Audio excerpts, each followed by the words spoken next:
Hoy vas a sumergirte en las 72 horas más intensas y espiritualmente profundas de la historia, desde la última cena hasta la resurrección de Jesús, un día tras otro, marcados por traición, dolor, silencio y finalmente redención.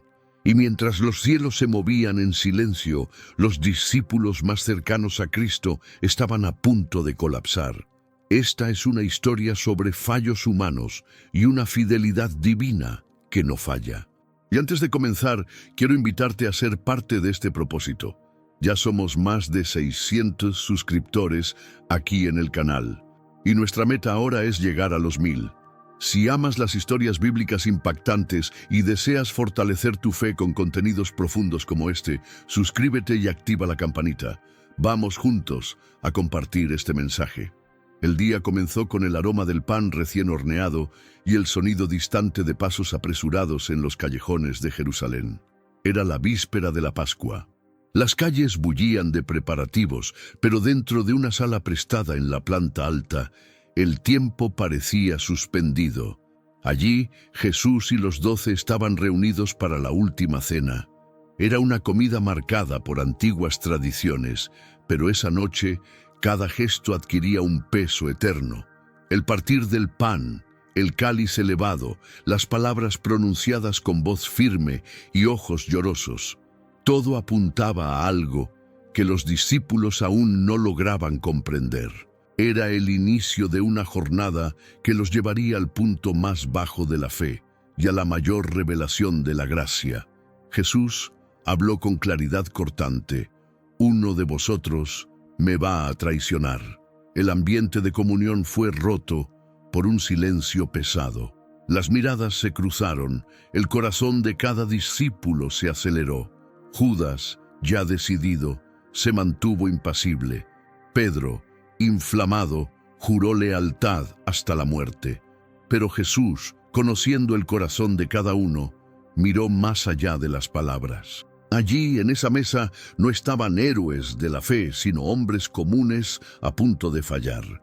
Era el primer acto del drama espiritual que se desplegaría en las siguientes 72 horas. Y aún así, Jesús partió el pan, no como quien se rinde, sino como quien se entrega, sabiendo que la caída de los suyos sería el suelo fértil de la restauración futura. Después de la cena, la noche envolvió Jerusalén con una oscuridad densa. Jesús caminaba con los discípulos hacia el monte de los Olivos, donde el jardín de Getsemaní lo esperaba. El ambiente era tenso, como si el universo entero contuviera el aliento. Él sabía lo que vendría. Mientras los discípulos aún discutían sobre quién sería el mayor entre ellos, el Hijo del Hombre se preparaba para beber el cáliz del sufrimiento.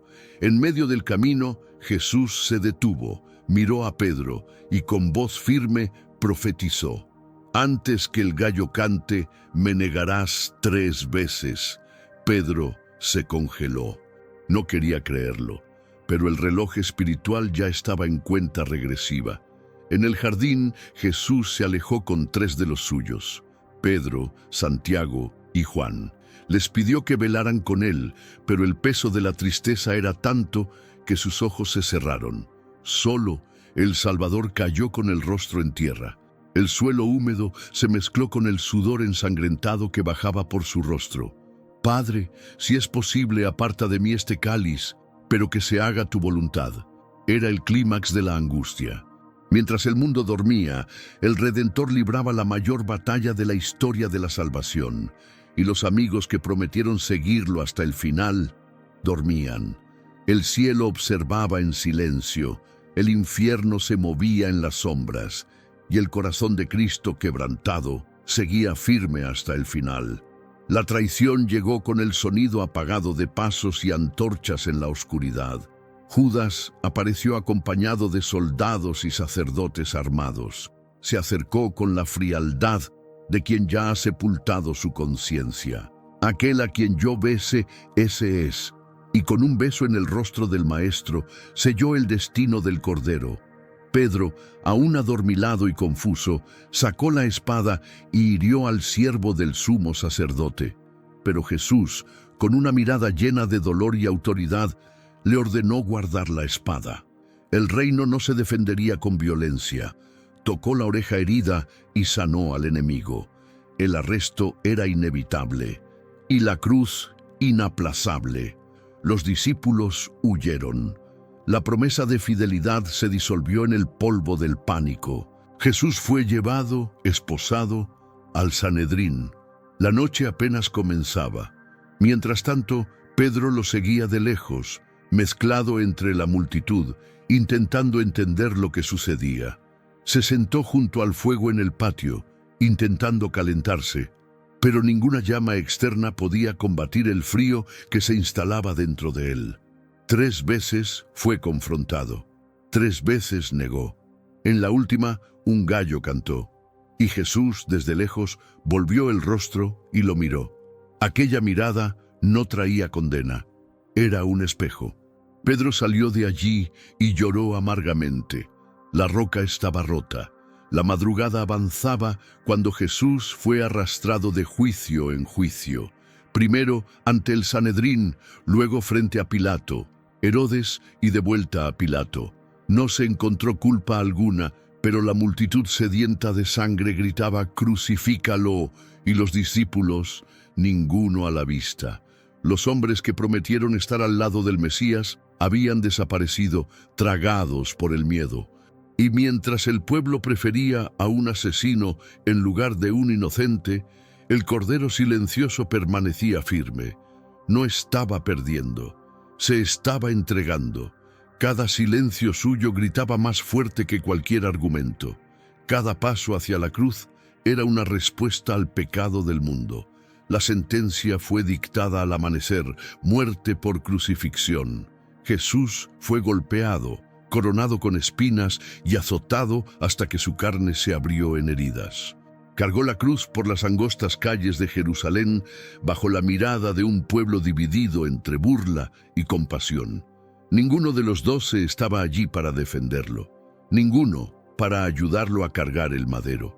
Un extraño, Simón de Cirene, fue obligado por los soldados a asistirlo.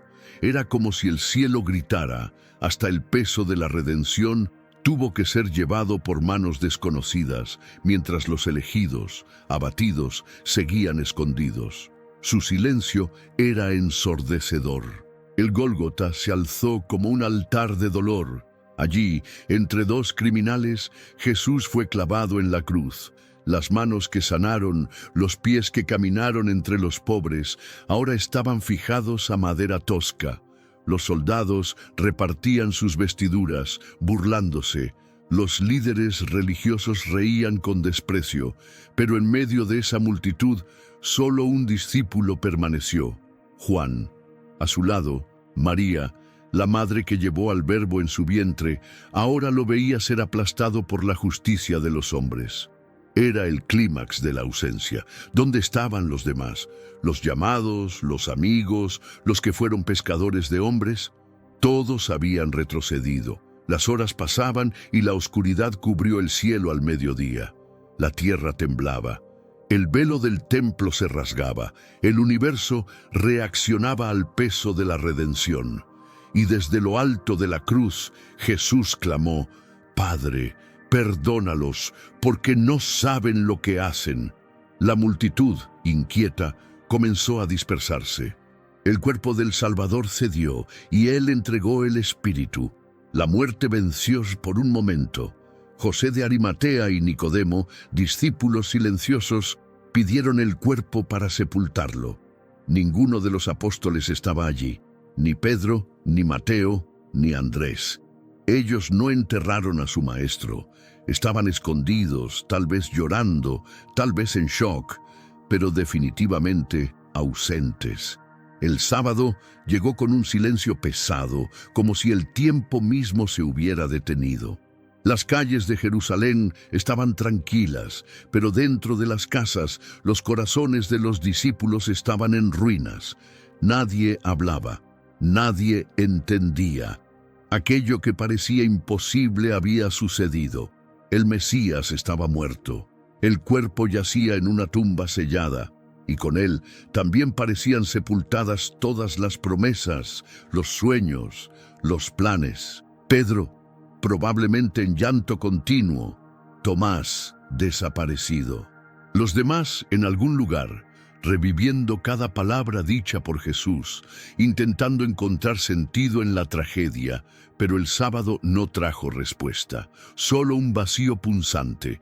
Mientras el cielo permanecía en silencio, el infierno celebraba.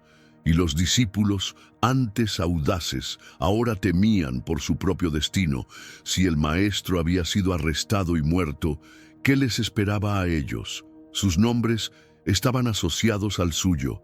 Ellos eran los seguidores del Nazareno. Pero ahora se escondían tras puertas cerradas, temiendo a los judíos. No había cánticos, ni predicaciones, ni visiones, solo el eco del fracaso. Para muchos de ellos, aquello era el fin. No había más que hacer, ni a quién seguir. Jesús estaba muerto. Y ellos, derrotados. Pero lo que no sabían era que el domingo ya venía en camino. El domingo apenas amanecía cuando algunas mujeres corrieron hacia la tumba. María Magdalena, Juana, Salomé. Ellas no esperaban milagros, solo querían ungir el cuerpo del Maestro con dignidad. Pero al llegar, encontraron la piedra removida y el sepulcro vacío. El ángel apareció con una luz que cortaba el miedo. ¿Por qué buscáis entre los muertos al que vive? Las palabras eran simples, pero cargadas de eternidad. Jesús había resucitado, lo imposible había sucedido, y con la noticia nació una nueva esperanza. El cielo no había abandonado la tierra. El Salvador había vencido, no a pesar de la cruz, sino a través de ella. María corrió. El corazón le latía acelerado, la mente aún confundida. Encontró a los discípulos y les contó todo. Pero ellos no creyeron. Era demasiado pronto para la fe. Era más fácil creer en la muerte que en la vida. Aún así, Pedro y Juan corrieron hacia la tumba. Juan llegó primero, pero fue Pedro quien entró. Y vio los lienzos, vio el vacío, y vio, dentro de sí, una chispa volver a encenderse. Aún no comprendían todo, aún tenían miedo, pero algo estaba cambiando. La ausencia del cuerpo ya no era una tragedia, era una señal. Y el silencio de Dios comenzaba a romperse con el lenguaje de la resurrección. Al atardecer de ese mismo domingo, Jesús apareció, no en el templo ni en el Sanedrín, sino en el camino. 2 discípulos caminaban rumbo a Emaús, abatidos, discutiendo los eventos de los últimos días. Y entonces, un viajero se acercó. Comenzó a hablar de las Escrituras, a explicar los propósitos de Dios desde Moisés hasta los profetas. Sus corazones ardían, pero los ojos aún estaban cerrados. Solo al partir el pan lo reconocieron y, en un instante, Él desapareció. Ellos regresaron corriendo a Jerusalén. Ya no podían callar. La esperanza perdida estaba viva. Y no era solo un recuerdo, era una presencia. Esa misma noche, Jesús entró en la sala donde los discípulos estaban reunidos, aunque las puertas estaban cerradas. El miedo aún reinaba, hasta que su voz lo rompió todo. «Paz a vosotros». Ellos se congelaron. Era Él, vivo, con las marcas en las manos y en el costado. No vino con reproches, sino con paz. No exigió explicaciones, sino que ofreció reconciliación. Mostró sus heridas, no como recuerdo de dolor, sino como prueba de amor. Y allí, en ese pequeño cuarto, los hombres que se habían escondido comenzaron a levantarse. El soplo de la nueva vida restauraba lo que el miedo había deshecho. La restauración había comenzado, pero no todos estaban presentes en esa aparición. Tomás, el discípulo de la duda silenciosa, estaba ausente. Cuando escuchó el relato de los demás, su dolor habló más alto que su fe. «Si no veo las marcas de los clavos, no creeré». 8 días después, Jesús volvió, solo por él. Entró de nuevo en el recinto cerrado, se acercó con ternura y dijo: «Toca aquí». No hubo reproche, solo amor. Tomás cayó de rodillas. «Señor mío y Dios mío». La duda fue vencida no por argumentos, sino por la presencia. Y con ese encuentro, el último de los discípulos se levantó. Ya no había fugitivos, había testigos. Luego, Jesús se apareció junto al mar de Galilea. Los discípulos, aún intentando retomar algo de normalidad, habían vuelto a pescar. Era como si dijeran, quizás todo se ha acabado. Pero en la madrugada, un hombre en la orilla los llamó. Echad la red. La escena se repetía. Era él. Pedro, sin pensarlo, se lanzó al agua y nadó hasta la orilla. Y allí, sobre brasas encendidas, Jesús preparaba un desayuno para hombres que lo habían abandonado. La comida fue sencilla, el gesto eterno. Era la prueba de que la restauración no vendría con relámpagos ni voces del cielo, sino con pan caliente y perdón silencioso. Después del desayuno, Jesús llamó a Pedro aparte. Era el momento de tratar la herida abierta por las 3 negaciones. Simón, hijo de Juan, ¿me amas? La pregunta vino 3 veces como si cada una limpiara una de las caídas. Pedro respondió con los ojos llenos de lágrimas, sin la arrogancia de antes. Señor, tú lo sabes. La roca quebrada estaba siendo restaurada, no por su propia fuerza, sino por la gracia del resucitado. Entonces Jesús lo comisionó. Apacienta mis ovejas. Pedro ya no era solo un discípulo, era ahora un pastor, un restaurado, un testimonio vivo de la misericordia que no desiste. Mientras tanto, los demás discípulos también se realineaban con su misión. Ya no había disputas por grandeza, ya no buscaban tronos ni cargos. La resurrección había purificado sus ambiciones, habían fallado, pero fueron encontrados. Habían huido, pero fueron llamados de nuevo. El Maestro no los reemplazó con otros, no los descartó, los restauró. Y ahora, esos hombres comunes, marcados por miedos y caídas, estaban listos para incendiar el mundo con un mensaje que ya no hablaba de expectativas políticas, sino de vida eterna. El Cristo vivo se les había aparecido, y eso bastaba. Estaban listos para todo. Desde ese momento, algo cambió en el espíritu de esos hombres. Ya no temían a la muerte, porque habían visto al vencedor de ella. Ya no temían a la persecución, porque habían experimentado la presencia que atraviesa paredes y disuelve el miedo. La vergüenza dio lugar al coraje. El silencio fue reemplazado por proclamación. Comenzaron a anunciar, con autoridad, que Jesús estaba vivo. No como una teoría, sino como una experiencia. Y cada uno de ellos llevaba dentro de sí no solo el recuerdo de la cruz, sino el impacto de la tumba vacía. Eran testigos de lo imposible. Y aun después de que Jesús ascendió al cielo, los discípulos no volvieron a esconderse. Al contrario, se esparcieron.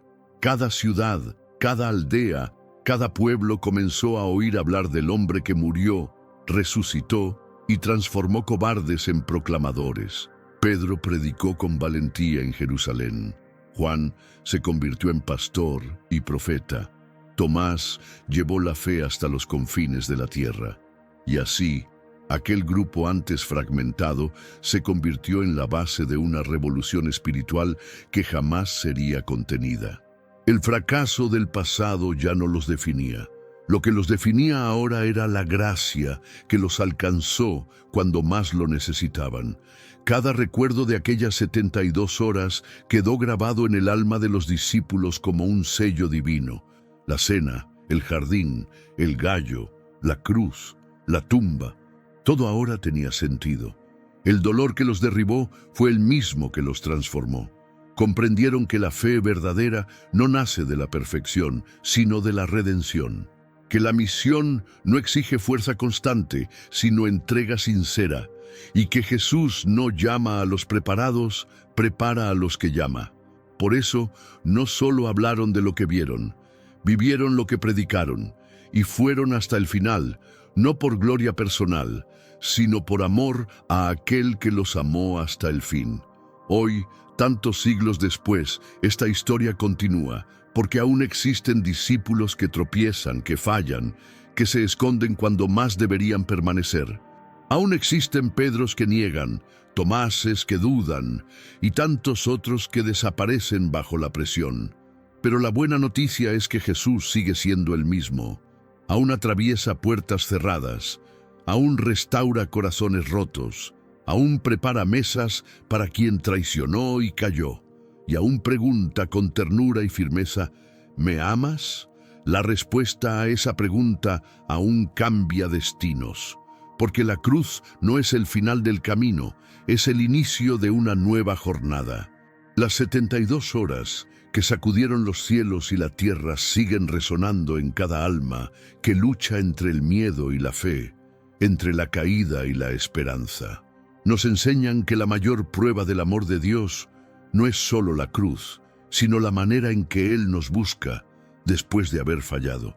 Los discípulos no fueron héroes, fueron blancos de la gracia, y eso lo cambia todo, porque si Él los restauró, también puede restaurarte a ti. Si Él entró en aquella sala cerrada con paz, puede entrar ahora en tu corazón. La victoria no fue para los que acertaron, sino para los que regresaron, y esa invitación aún está abierta. Y esta fue la poderosa historia de las 72 horas entre la última cena y la resurrección de Jesús. Un tiempo que reveló no solo la fidelidad de Dios, sino también la fragilidad humana que Él eligió restaurar con amor. Una narrativa que nos recuerda: no importa cuán profundo sea el error, el Cristo resucitado aún entra por puertas cerradas y ofrece paz. Ahora quiero saber de ti. ¿Qué parte de esta historia habló más a tu corazón? Coméntalo aquí abajo o declara tu fe escribiendo «Jesús me restauró» en los comentarios. Vamos a compartir este mensaje de esperanza y redención. Y si esta historia te tocó, deja tu like y suscríbete al canal. Estamos camino a alcanzar los 1000 suscriptores y tu participación es esencial para difundir la palabra. Que Dios te bendiga y hasta el próximo video.